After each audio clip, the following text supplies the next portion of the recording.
under the hook, what it does is it start to take the task, synthesize the code to finish the task. If there's issues or bugs inside the code, it automatically fix it. And then it's run the code to see the result and evaluate the result. If the result matches what the expectation or not. If it does, great.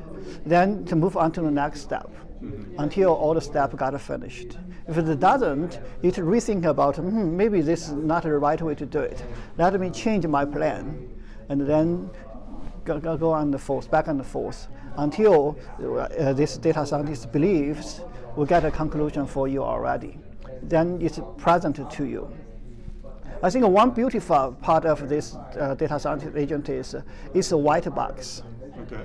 So what I mean white box is it's not just show you the result, right? Because you show the result, you can argue, is that true or bad or right? So it shows that doubt. Right. So you also show you all the code, working code that kind of you use to derive the result over there. If you don't believe it, or you say, hey, that's something I can tweak, you can go just tweak it. Right. So suddenly you have a huge bootstrap. Right, so usually I do this kind of tasks. It usually takes me 2 to 3 days to reach to the same stage. But now with this data scientist, it takes like a few minutes. You're done over there. That's wonderful. So another thing I always kind of emphasize is the human in the loop, right? The data science has always had that human in the loop concept, even in machine learning and whatnot. So that's what I was curious about with this tool.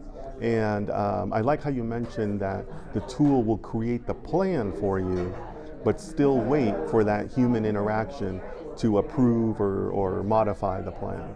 So that sounds like a really nice, not just a safety net, but it still continues that spirit of I, the human, can still say, yeah, that sounds reasonable, or let's stop. Right. So AI kind of, especially language model, works, but it's not always right.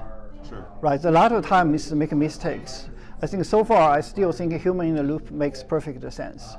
Especially, but you don't want it to annoy people too much as well. You want to hold a great like fine line between how much interaction you want to do between the computer and the human.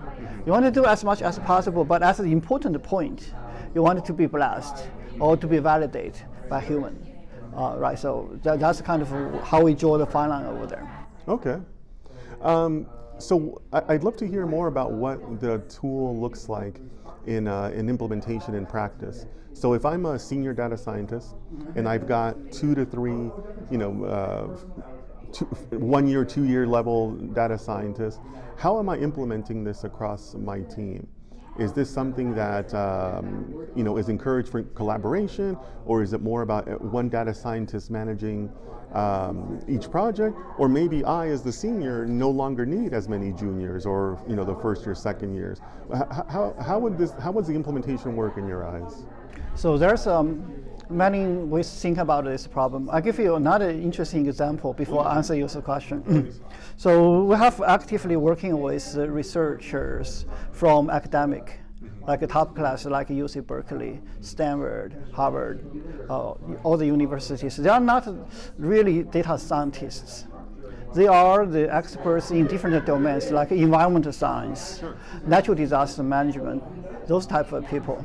What we learned is it's very interesting. Usually, they have to get the postdoctors, doctors, to look into this kind of data they collected over there, trying to massage the data, figure out the first pass of innovation over there. So one example is they take 7 days usually, one postdoctor, to finish one task. 7 days, okay. Yeah, so it's a very sophisticated task regarding to, I think, natural like gas emission, those type of things, green environment related. So by using this tool, we're able to finish the task in 5 minutes. Wow. So what does it really mean? So think about this. I mentioned this because this is really an enablement. So a lot of science data today in the world, so we have a lot of sensors, right? Emit all the data there, but the processing time is very, very long. Some data takes months, some data takes years to process. So, but the value of the data need to be showing tomorrow or even real time. We never had the opportunity to solve this type of problems because the amount of data, the intelligence to process data doesn't exist. So think about it. Now we can, if we bring the 1 year process times into 1 day, that means I open the door to do the real-time study on the natural. So this kind of enablement is more important than you get your productivity. That opens a lot of more jobs, not jobs, research capabilities over there. Many people is able to do this type of things without too much knowledge in data science over there. Okay. So this is kind of from different angle to answer your question. So you're describing somebody who's really not very technical as far as like a traditional Python and libraries type of view. They're experts in the domain, but not necessarily on the programming side. Right, exactly. Those guys are very good at the domain expert. They can evaluate the results very nicely. Right. But it takes them a long time to figure out the coding part, figure out what's the right way to do the things. So these savings are tremendously, especially when you apply it into the science discovery domain, because every time a sensor or every time experiments give you a little bit different result. Sure. There's no way you write a piece of software to handle that. Sure. That's why the beauty of AI is it can, based on the output, we figure out an algorithm to deal with it on the fly. That's really huge. Yeah, sure, absolutely. Back to your question, say, hey, I have a group of data scientists, so how should I use this tool? I think it's more like you can handle more tasks over there. So, regardless how many data scientists you have, you always have a bunch of tasks you are not able to address because of the bandwidth. So given this type of tools, you can delegate 5 tasks, for example. Like one guy can deal with 5 tasks at the same time.